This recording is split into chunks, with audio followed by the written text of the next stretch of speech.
guys, my name is Kelvin, and today I would like to talk about biochemistry practicals in the second MBBS examination. So the practicals are divided into two sections. We have the alternative, that's the live practicals, and then we now have the theory.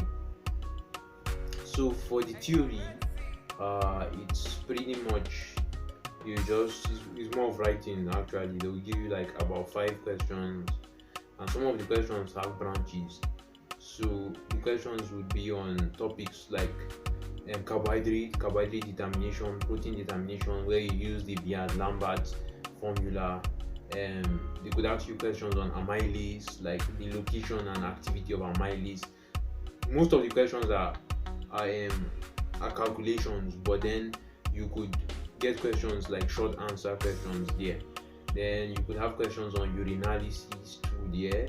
Then you could have questions on milk and vitamin C.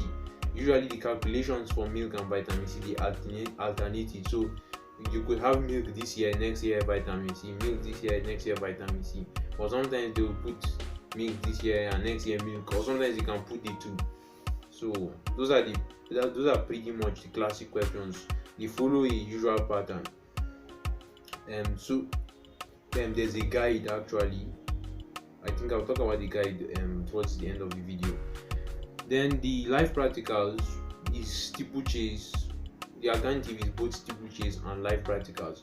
So the steeplechase, basically there'll be like 8 spots. Sometimes it could be less than 8 spots. So what they'll put is that they will put apparatus for you to identify. Like they can put the colorimeter for you to identify. They can put the evaporating dish for you to identify. They can put some filter machines to identify. Then they could put some like crucible and grinding stuffs for you to identify. Then they could also, they love to bring out chromatography. So usually their chromatography, what they do, they just use a paper actually to just outline the movement. And then with your ruler, you should always come with a ruler. With your ruler, you calculate the distance moved, and then the distance traveled by the solvent and the distance traveled by the reagent, and then by the sample, and then you would calculate the RF value. So that's pretty much it.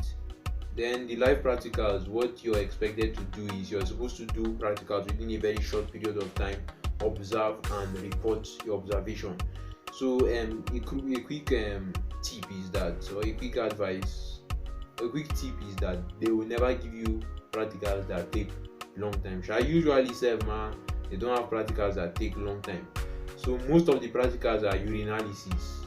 You have your Roter's test, your Cadet's test.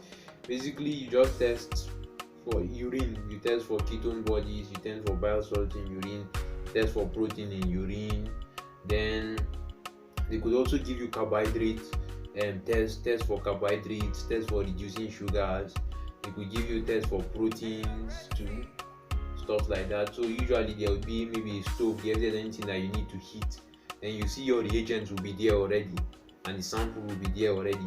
So what you just do is you just do the mixture, the burning if required, or the heating if required, and then you report it in a table. Your tests, that's how you mix the stuffs, and then your observation, what could you observe, the visible changes, is there precipitation, is there color change whatsoever, then or the color it brings out. Then you now give your inference. Okay, because of this observation, this must be what is it, that is there protein present and stuff like that. So basically that's how it is. Now they usually give you a time of like 5 minutes before they ring the bell, so that you move to the next table or to the next number. So you're expected to be fast in doing the whole stuff, reporting and everything, and you're also expected to clean the stuffs up so that the next person can come and use the whole stuffs clean. So you have to be very smart and very quick about the whole stuff.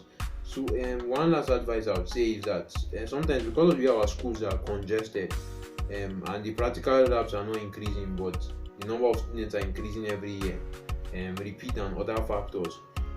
So sometimes it may be very discouraging to pay attention in the practicals. Now, you don't need to be afraid. The practicals are not hard. It's just a matter of mixtures and you just knowing the concept behind it, the chemical concept behind it. So what I did, and during my time, I wasn't paying much attention to the practicals, truth be told. So what I did was that when it was the MB period, I just used the guide manual. The guide gave me everything. In fact, it was almost like repeating. The only thing that changed was just the values. So the guide will be linked up in the description box so that you'll be able to download the guide. And then also for the live practicals, I went on YouTube and I got very short videos, and the did it was very clear. I saw it, what I saw on YouTube, that's what I came and repeated because it's the same reagent. So for me, it was more like a first aid treatment I did just a few weeks prior to the MB. So the guide will give you layouts, the formulas, the questions that come out, the patterns that they come out, and you would have no problem. It's nothing hard, and to fetch you a lot of marks because practical is like 80 marks. So imagine if you have a good cumulative score of like 100 and 100 plus, and then you have your 8, you can easily get 70 something marks. There's no negative marking, there's no close marking. So with that being said, I wish you all the best in your practicals. Thank you.